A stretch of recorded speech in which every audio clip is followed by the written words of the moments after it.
Hello, hi guys! Magandang gabi sa inyong lahat. This is Shin Pumasa Gariciano, a faith healer, also bata reader. So ngayong gabing to, tingnan natin ang nagsabisi ng ating mga gabay.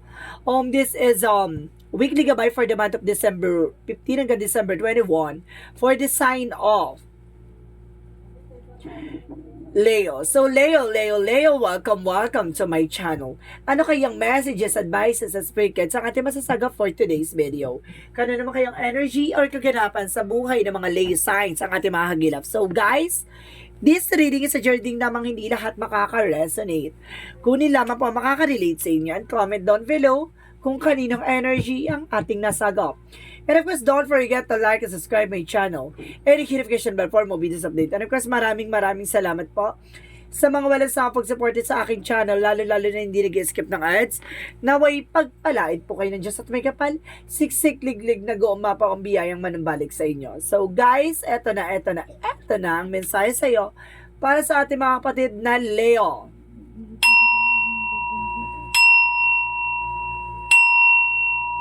Angel Spirit Messages, give me an information.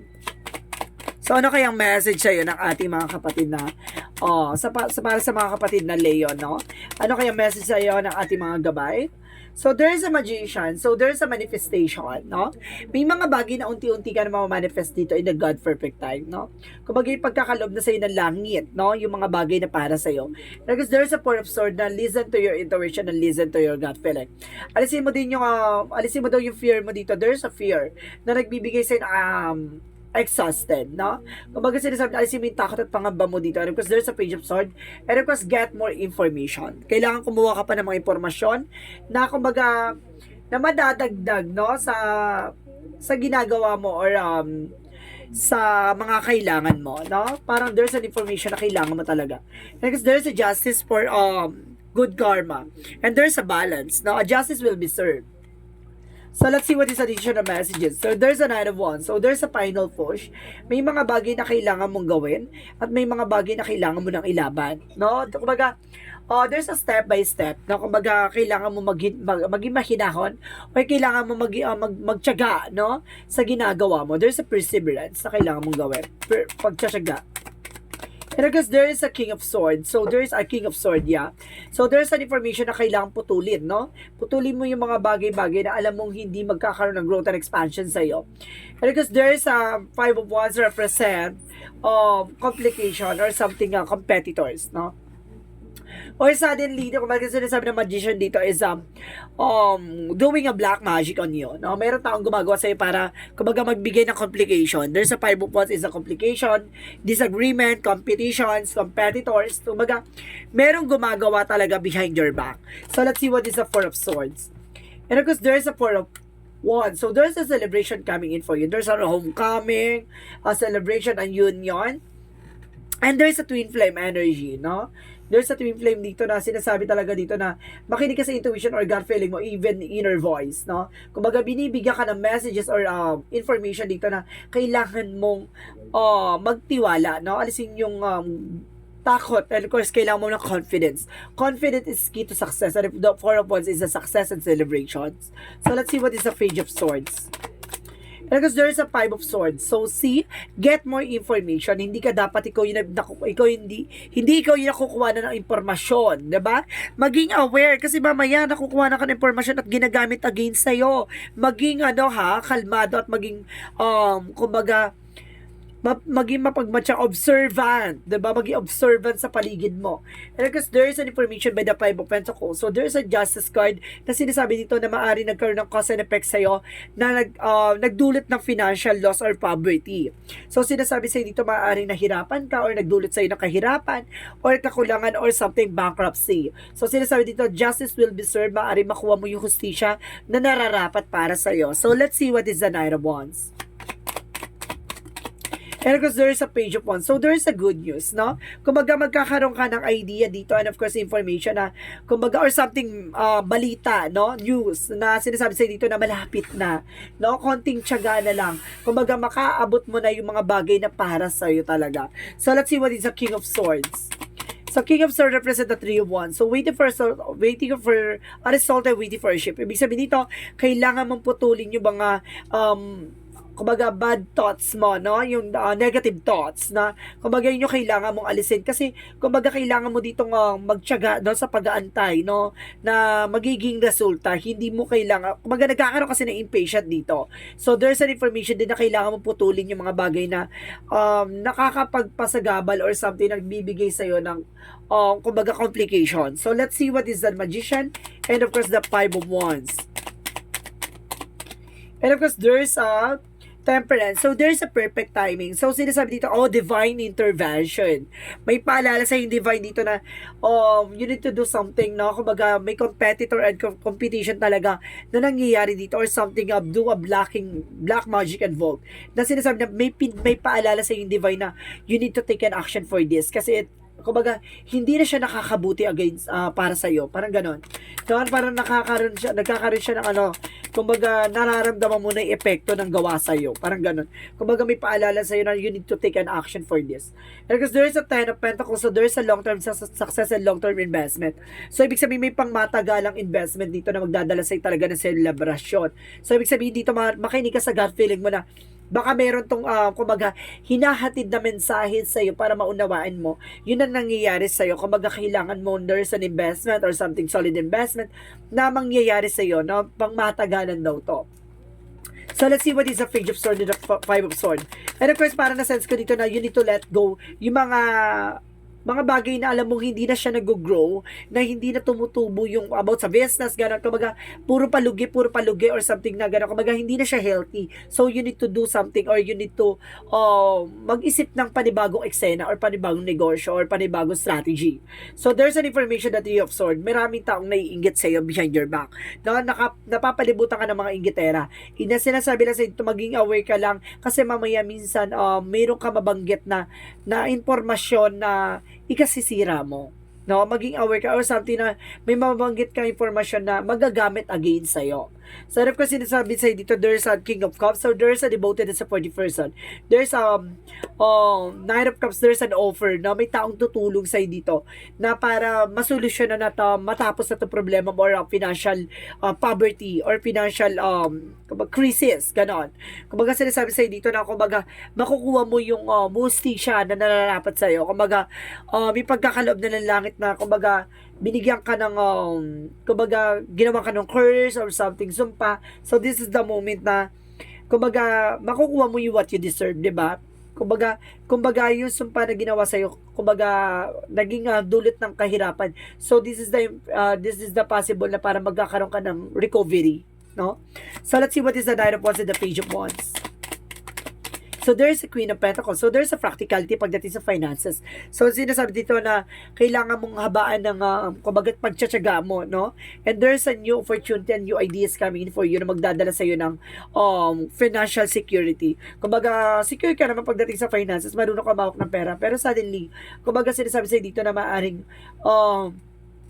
kailangan mo lang mag-ingat, no? So, let's see what is the King of Swords and the Three of Wands. And of course, there's a Six of Cups. So, ibig sabihin dito guys, na may mga bagay na kailangan mong putulin, no? Yung impormasyon, meron nakatingin at may nagsusubaybay sa behind your back. There's a past person or either a relative or something na friend na kailangan mo proteksyonan yung sarili mo. Proteksyonan mo yung grounds mo, even your territory. Ibig sabihin naman, merong taong behind your back or something na sa surroundings mo na, kumbaga, kumukuha na impormasyon, no? Or something gumagawa sa ng hindi maganda. Kailangan mo proteksyonan yung sarili mo laban dito sa friends, relatives, or ex. So, let's see what are additional messages for the outcome. For the outcome, Angel Spirit Guide. So, there's a Strength card. No, kailangan mo ng confident, kailangan mo ng tapang, kailangan mo ng lakas ng loob. No, laban. And of course, there's an Eight of Wands. So, there's a fast communication and fast movement coming in for you. Kumbaga, there's a travel also. No, may travel dito.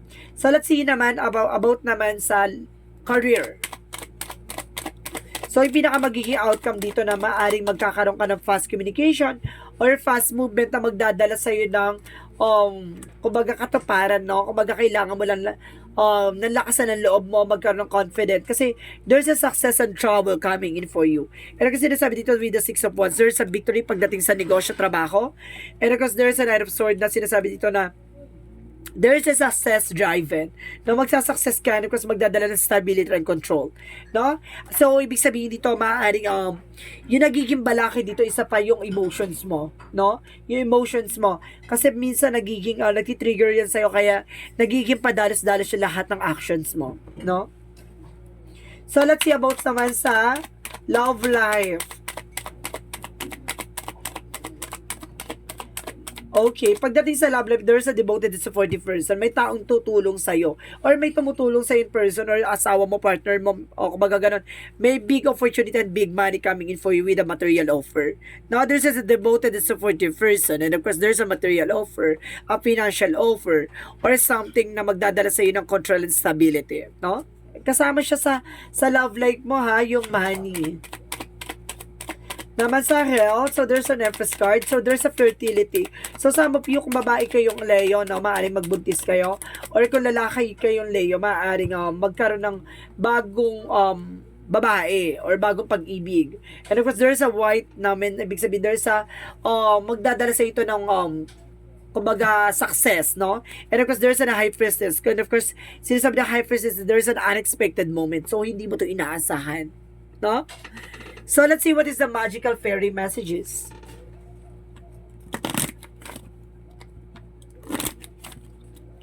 What is the magical fairy messages for you? And there is a do some research, no? Kailangan mo unang kumuha ng mga impormasyon, no? Natutulong sa'yo or something, makakadagdag sa mga kailangan mo. Parang ganun.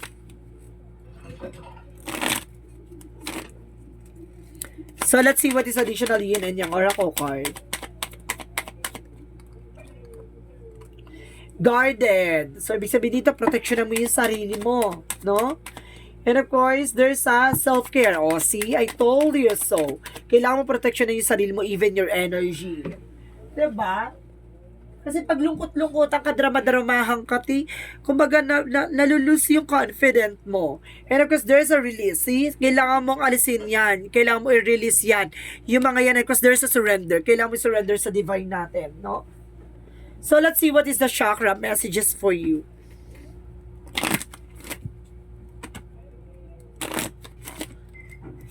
Let's see what is the chakra messages for you. There's a grief, no? Ibig sabihin dito, kumbaga may mga pangyayari sa buhay mo na, di ba, pinagsisisihan mo pero hindi mo na mababalik. And because there's a miracle. May himala, no? There's a himala. There's a miracle.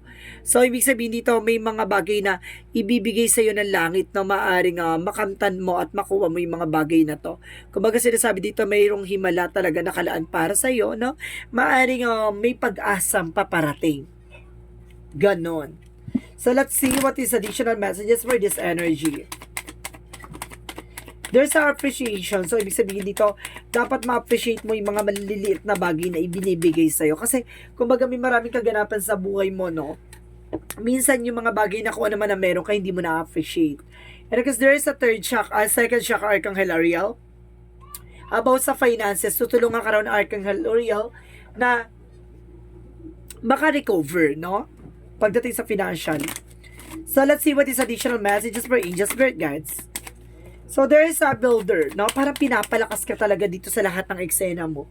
Maraming ganap sa buhay mo ngayon na talagang, diba, sinusubok ka. And because there's a time to decide. So, kailangan mo mag-decision as soon as possible. So, let's see what is Archangel Michael messages for you. Let's see what is Archangel Michael messages for you. So, spend more time outdoors. So, kailangan mong, kumbaga, kailangan mo rin lumabas, no? At huminga na malalim sa labas. Parang gano'n, kailangan mo rin lumanghap na sariwang hangin. No? Nang walang issue, walang drama. And of course, children are watched over by angels. So, some of you, kung may mga anak kayo, ginagabayan daw ng ating mga anghel yan. So, let's see what is additional messages for angel spirit guides. So, there's a lost land. So, ibig sabihin, you done this before. Nagawa mo na to dati, no? Kumbaga, napagtagumpayan mo na at mapapagtagumpayan mo ulit, no? And because there's a messenger, so there's a balance, and of course, there's a bringing harmony and balance, no? Talaga binibigyan ka talaga dito na sinasabi na parang serious energy, no? Kumbaga, may pinapahatid sa mensahe na parating na ang pag-asa, no? Parating na.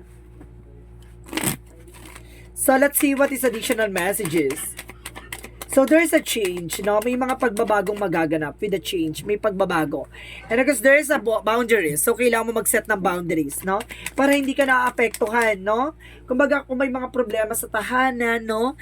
Kumbaga, hanggang tahanan lang, huwag dinadala sa trabaho. Pag may problema sa trabaho, huwag dinadala sa tahanan. And of course, there's a psychic ability. So, some of you, kumbaga, there's a spirituality din, no? May kakayanan ka rin, eh. Mayroon kang spiritual dito, no? Kumbaga, may kakayanan ka dito, guys, no?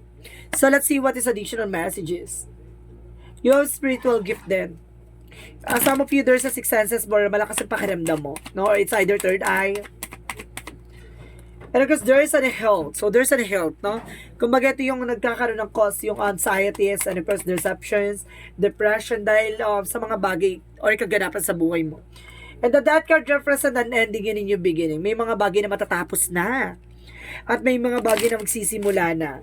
So, let's see what is Archangel Raphael. There's a yes. So, ibig sabihin nito, it's possible kapag may tanungan ka, pagdating sa health, there's a yes. So, kailangan mo. Yun talaga, no? There's a yes, no? Ang kasagutan sa tanong mo, about sa health mo, there's a yes. Kung ano man yan, spiritual or medical yan, no? Emotional, and of course, mental, no?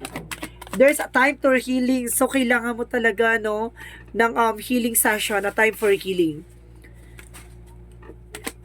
Additional messages.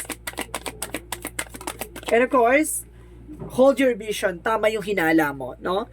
Tama yung hinala mo dito. May gut feeling ka talaga na there's something wrong behind the scenes. No, kilala mo na ata yung sino yung gumagawa sa'yo. Parang ganun dito. So, let's see what is the romance angels. Calling your soulmate. So, there's a soulmate and because there's a recruited love. So, ibig sabihin dito minsan na, kumbaga, meron ditong relasyon na parang, kumbaga, boring na, kumbaga, wala nang gana. And of course, there's a calling to your soulmate, no? Your prayers are, because sinasabi dito, parang hinihingi mo na sa taas na matagpuan mo na yung taong para sa'yo, no? So, let's see what is the Jesus loving quotes. Let's see what is the Jesus loving quotes.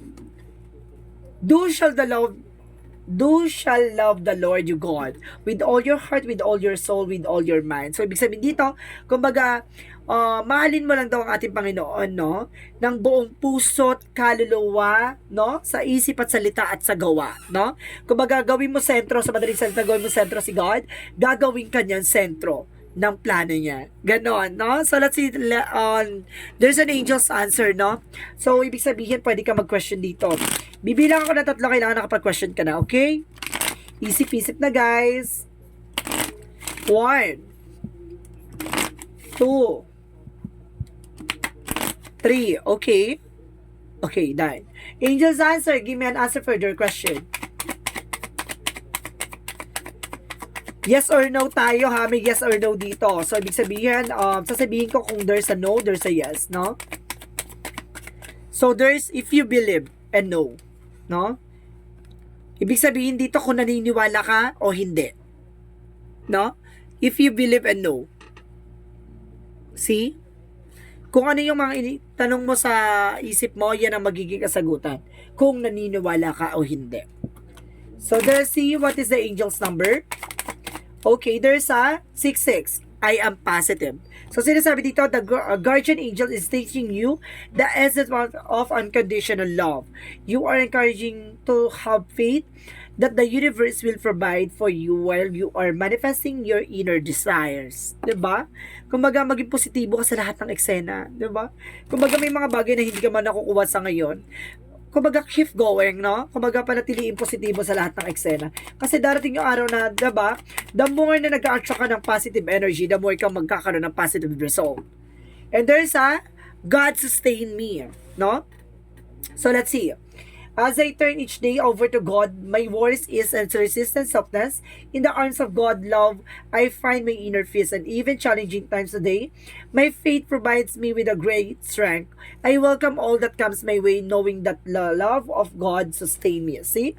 Kumbaga alam mo, no, lahat ng mga worries or disappointments, rejections, failure na nangyayari sa iyo na alam mo ay kumbaga plano ni God yun, no? Kumbaga ganon, kumbaga pinagkakatiwala mo sa kanya lahat na nangyayari sa buhay mo.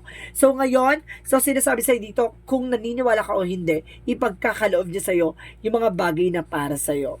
So guys, this is a weekly gabay for the month of December 15 hanggang December 21 for the sign of Leo. So Leo, maraming salamat for your wonderful reading. So once again, this is Chin Rodriguez for Maya Sagarichano, a faith healer o Zamatara reader. Maraming salamat sa mga walang sawang pag-support sa aking channel, lalo na hindi nag-skip ng ads sa way pagpalay po ka ni Diyos at may kapal, siksik liglig na gumapang manabalik sa inyo biyaya. And maraming salamat po and see you in the next video. Bye-bye and babush!